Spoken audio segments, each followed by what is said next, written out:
Hello दोस्तों, आज हम एक्सप्लेन करने वाले हैं 2025 की लेटेस्ट मूवी गुस्ताख इश्क को। ये कहानी 1998 की है। हम यहाँ दिल्ली शहर को देखते हैं।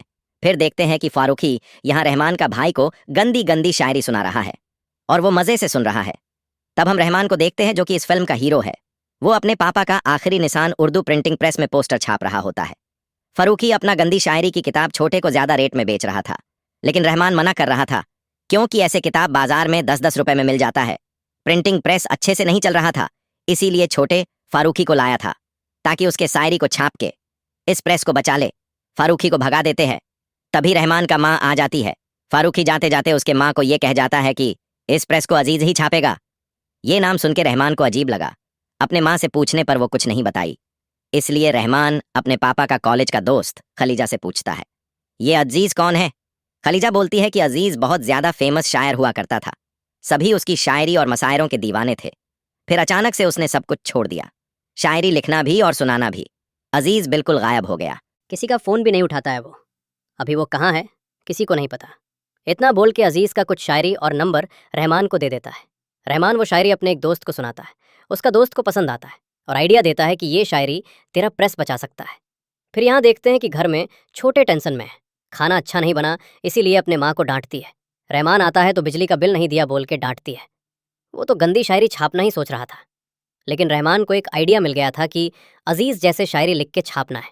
लेकिन छोटे एक भी बात नहीं सुनता है और इसका बात सुन के रहमान खाना भी खा नहीं पाता है और तय करता है कि किसी तरह अजीज़ को माना के कुछ शायरी छापे। इसीलिए सुबह होते ही खलीजा जो नंबर दिया था उस पर कॉल करता है, लेकिन एक लड़की फ़ोन उठाती है और कल काली शेरवानी पहन के 9 बजे आइए बोलती है। रहमान का दोस्त जो था वो एडवोकेट था, तो उसका ड्रेस और कुछ पैसा मांग के निकल पड़ता है अजीज़ से मिलने। यहाँ देखते हैं कि रहमान एक जगह पर खड़ा होता है। तभी वो लड़की जो फ़ोन पे बात करी थी वो आती है और अपना नाम मन्नत बोलती है। रहमान भी अपना नाम बोलता है। इसके बाद दोनों एक बस में बैठे हैं और मन्नत बोलती है कि अजीज़ शायरी छोड़ चुके हैं, उनसे मिलने का कोई भी फ़ायदा नहीं है। मन्नत रहमान को यहाँ बुलाने का मतलब ये था कि अगर मन्नत फ़ोन पे माना कर देती तो रहमान उसे बार बार फ़ोन करके परेशान करता। अभी रहमान को वापस चले जाओ बोल के बस से उतर जाती है। इसके बाद रहमान पूछते पूछते अजीज़ का दुकान में पहुंच जाता है और अजीज़ से बातें करके उसको इम्प्रेस करने लग जाता है। अजीज़ खुश हो जाता है और रहमान को अपने घर ले आता है। रहमान समझ गया था कि अगर डायरेक्ट शायरी प्रिंट कराने की बात करे तो शायद माना कर देंगे, इसलिए अपना आने का मकसद को छिपा लेता है और झूठ बोलता है कि इसे अजीज़ की शायरी पसंद है, इसलिए उनके जैसा शायर बनना चाहता है। अजीज़ समझ गया था कि रहमान को शायरी का कोई एक्सपीरियंस नहीं है, फिर भी अगर कोई शायरी सीखने आया है तो उसे अपना सागिर बना लिया जाए।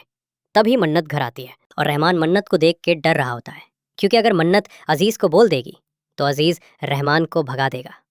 रहमान को लाने का और भी एक कारण है, वो ये है कि रहमान जो अपने दोस्त का कला जैकेट पहना था, अजीज़ का मानना है कि कला कपड़ा पहनने वाले लोग जो हैं दिल के सच्चे होते हैं। यहाँ पे देखते हैं कि रहमान एक दुकान के पास खड़ा है और तभी बुरे वहाँ आता है। बुरे अजीज़ के घर में काम करता है। रहमान को रहने के लिए घर चाहिए था। बुरे उसको घर ढूंढ के देता है। यहाँ देखते हैं कि रहमान मन्नत को मिलने दरगाह आया है। मन्नत से मिलके इधर उधर की बातें करने लगता है, लेकिन मन्नत को रहमान से बातें करना इतना भी पसंद नहीं है। रहमान थोड़ा थोड़ा पसंद करने लग गया था। यहाँ देखते हैं कि रहमान अजीज़ के पास आया है और अजीज़ उसको एक उर्दू की डिक्शनरी पढ़ने को देता है। रात में रहमान डिक्शनरी पढ़ रहा था, अजीब अजीब तरीके से पढ़ रहा था। तभी एक बूढ़ी औरत खाना लेके आता है। वो इस घर की मालकिन है। गलत तरीके से पढ़ता हुआ देख के डांट देती है। उसको पता चल गया था कि इसे प्यार हो गया है। वो अपने ज़माने की प्रेम कहानी बताती है और एक टोपी देती है। फिर नेक्स्ट डे वो टोपी पहन के और नवाबों वाले कपड़े पहनकर अजीज़ के घर आता है। मन्नत इसको देख के हल्के हल्के मुस्कुराने लगती है। जब अजीज़ इसको देखता है तो उर्दू पे ध्यान देने को बोलता है, ना कि दिखावे पे, और उर्दू की खूबसूरती और अहमियत के बारे में भी बताता है। रहमान को ऐसे ही शायरी सीखने का नाटक करते हुए महीनों निकल जाते हैं। अजीज़ रहमान को अपने बेटे के जैसे मानता था। अब तो रहमान के लिए यही उसका घर बन गया था। यहाँ देखते हैं कि छोटे को फारूकी का नया किताब के बारे में पता चलता है तो रहमान को फ़ोन में बताता है। रहमान छोटे कुछ शायरी सुनाता है। छोटे को पसंद आता है, लेकिन रहमान के ऊपर शक करता है, कहीं प्यार ब्यार तो नहीं हो गया इसे। छोटे कुछ न कुछ छापने के लिए तड़प रहा था। इधर रहमान फिर से अजीज़ को शायरी सुनाने आ जाता है। अभी भी शायरी में थोड़ी कमी है, पर पहले से काफ़ी बेटर है। तभी मन्नत चाय लेके आती है। दोनों रहमान और अजीज़ चाय पीते हैं। चाय पीते पीते रहमान की नज़र मन्नत के ऊपर अटका था। रहमान को देख के अजीज़ समझ जाती है कि ये मन्नत को पसंद करने लगा है, लेकिन अजीज़ कुछ नहीं बोलता है। यहाँ देखते हैं कि मन्नत बाजार आई हुई है और रिक्शा ढूंढ रही है। तभी रहमान भी यहाँ आ जाता है। दोनों एक रिक्शा में बैठते हैं। मन्नत रहमान को अजीज़ से दोस्ती ना करने को बोलती है, क्योंकि अगर अजीज़ को पता चले कि रहमान शायरी सीखने नहीं कुछ और वजह से आया है तो अजीज़ का दिल टूट जाएगा। रहमान बोलता है कि ठीक है, अजीज़ से दोस्ती नहीं करेंगे, आपसे करेंगे। मन्नत गुस्सा हो जाता है और रहमान को रिक्शा से उतार जाने को बोलती है। रहमान अपनी इस नाकामी को शायरी में लपेट के अजीज़ को सुनाता है, पर अजीज़ को ये पता ही नहीं था कि ये मन्नत की बात कर रहा है।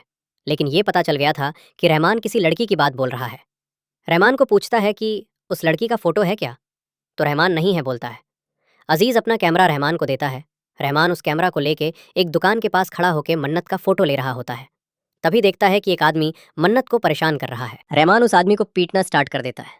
तब मन्नत रहमान को रोकती है और बोलती है कि ये उसका पति है। रहमान का दिल टूट जाता है। मन्नत मैरिड है, ये बात अब तक तो रहमान को पता ही नहीं था। उधर छोटे को अब एक न्यू प्रॉब्लम आ गई थी, जिसकी वजह से रहमान को कॉल करता है। लेकिन तभी रहमान के रूम पर मन्नत मिलने आ जाती है, तो रहमान कॉल ही नहीं लेता है। उस बूढ़ी औरत को बोलता है कि इसे बोल दो कि रहमान नहीं है। ये बात छोटे सुन लेता है।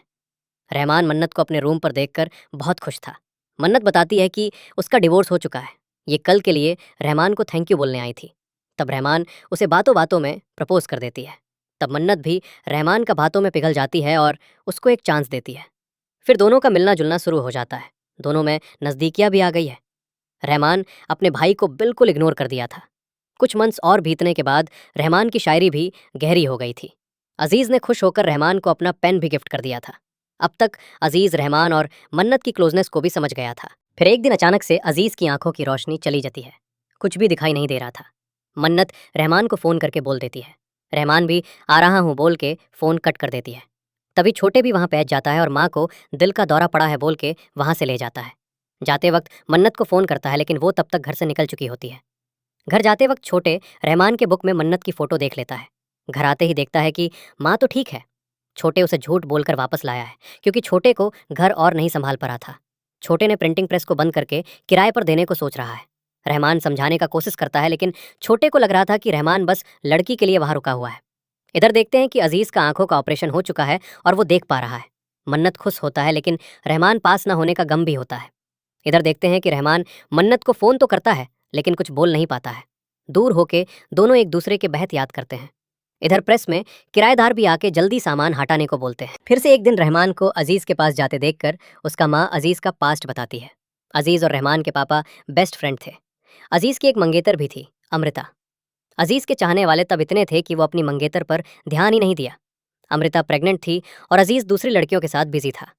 जब अमृता को अजीज़ के धोखे का पता चला तो उसने खुद को ख़त्म कर लिया था। तब से अजीज़ शायरी लिखना छोड़ दिया। रहमान के पापा अपने दोस्त को संभालना चाहते थे और अजीज़ को उसके मुकाम तक पहुंचाना चाहते थे। पर एक दिन अजीज़ गायब हो गया। इसी गम में रहमान के पापा का मौत हो गया।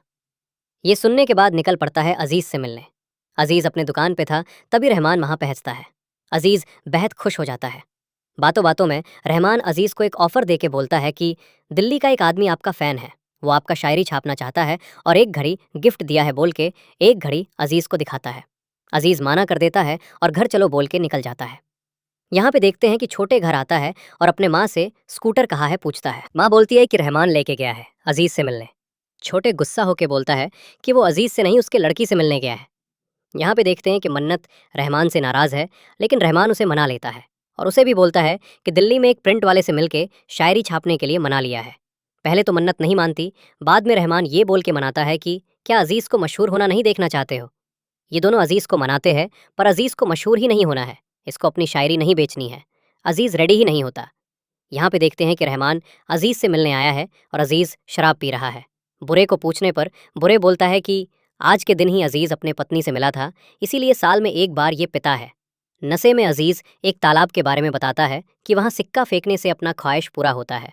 फिर एक दिन रहमान मन्नत और बुरे अजीज़ को लेके वही तलब के पास लेके जाते हैं। अजीज़ गुस्सा करता है। रहमान बहुत समझता है प्रिंट करने के लिए, फिर भी अजीज़ नहीं समझता है। रहमान अब हार मान जाता है और बुरे के साथ मिलकर अजीज़ की शायरी वाली डायरी चोरी कर लेते हैं। जुम्मन ने डायरी तो चोरी कर ली, पर अब कभी अजीज़ को अपना चेहरा नहीं दिखा पाएगा, इसलिए अजीज़ को हमेशा के लिए छोड़कर चला जाता है। उधर अजीज़ आज मन्नत को अपने पास्ट के बारे में बताता है, जो कभी भी नहीं किया था। अजीज़ नम्रता के लिए शायरियाँ लिखा करता था, बट जब फेमस हुआ तो नम्रता को ही भूल गया और उसको चीट करने लगा। नम्रता बिना शादी के इसके बच्चे की माँ बनने वाली थी। तब नम्रता ने खुदकुशी करने की कोशिश की। डॉक्टर्स नम्रता को तो नहीं बचा पाए, पर उसकी बच्ची को बचा लिया। मन्नत नम्रता की ही बेटी है, इसलिए अजीज़ ने खुद को सज़ा देने के लिए शायरी लिखना ही बंद कर दिया, क्योंकि अब इसकी शायरी बस नम्रता की ही होगी। रहमान अजीज़ का ये बात सुन लेता है और वो डायरी बाहर ही छोड़ देता है। रोते हुए वहाँ से चला जाता है। चलते चलते रास्ते में पहुँच जाता है, तभी उसका एक्सीडेंट हो जाता है। मन्नत को बाहर शायरी वाली डायरी मिल गई। मन्नत और अजीज़ को रहमान के धोखे को समझ जाते हैं और अब रहमान के पास ना जाकर वापस घर आ जाते हैं। उनको ट्रस्ट नहीं हो रहा था कि रहमान चोरी करने पर भी आ जाएगा। उधर रहमान को कुछ लोगों ने बचा लिया था, पर रहमान का पैर टूट चुका था। इधर प्रेस भी बंद होकर वहाँ मोबाइल का दुकान खोल रहा है। रहमान को अपने गलती का एहसास होने लगा था और ठीक होने के बाद उस तालाब पे जाके सिक्का फेंकता है। यहाँ अजीज़ भी मर चुका था। यहाँ रहमान अजीज़ के घर आता है। मन्नत अजीज़ की सारे डायरी दे के अजीज़ की बात बोलती है। रहमान यहाँ और कुछ भी बोल नहीं पाया, उधर से चले गया। रहमान देखता है कि अजीज़ ने एक ऑडियो मैसेज भी छोड़ा है। वो उस ऑडियो को सुनता है। अजीज़ जब रहमान को फर्स्ट टाइम मिला था तो उसके पूरे नाम से ही समझ गया था कि रहमान अजीज़ के फ्रेंड का बेटा है। अजीज़ को सब कुछ पहले से पता था। अजीज़ ने अपने फ्रेंड को भी बहुत पेन दिया था, तो बस वही काम करने का ट्राई कर रहा था। अब रहमान को अजीज़ की शायरी नहीं चाहिए था। वो अजीज़ की कब्र पर जाता है और उन शायरी के पन्नों को हवा में उड़ा देता है। फिर 3 साल बाद देखते हैं कि रहमान उसी स्टेशन पे एक किताब की दुकान किया है। लोगों को सामान देते देते उसका नज़र पड़ता है कि ट्रेन में मन्नत बैठी है। वो दौड़ के ट्रेन में घुस जाता है और बोलता है कि लौट क्यों नहीं आई। मन्नत बोलती है कि आप छोड़ के गए थे, आपको ही आना था ना। इतना बोल के रहमान को गले से लगा लेती है और इसी के साथ ये मूवी की एक्सप्लेनेशन खत्म होती है। वीडियो अच्छा लगा हो तो लाइक और शेयर कर देना, और ऐसे एक्सप्लेनेशन वीडियोस देखना हो तो चैनल को सब्सक्राइब कर देना। मिलते हैं नेक्स्ट वीडियो पे, तब तक के लिए बाय बाय।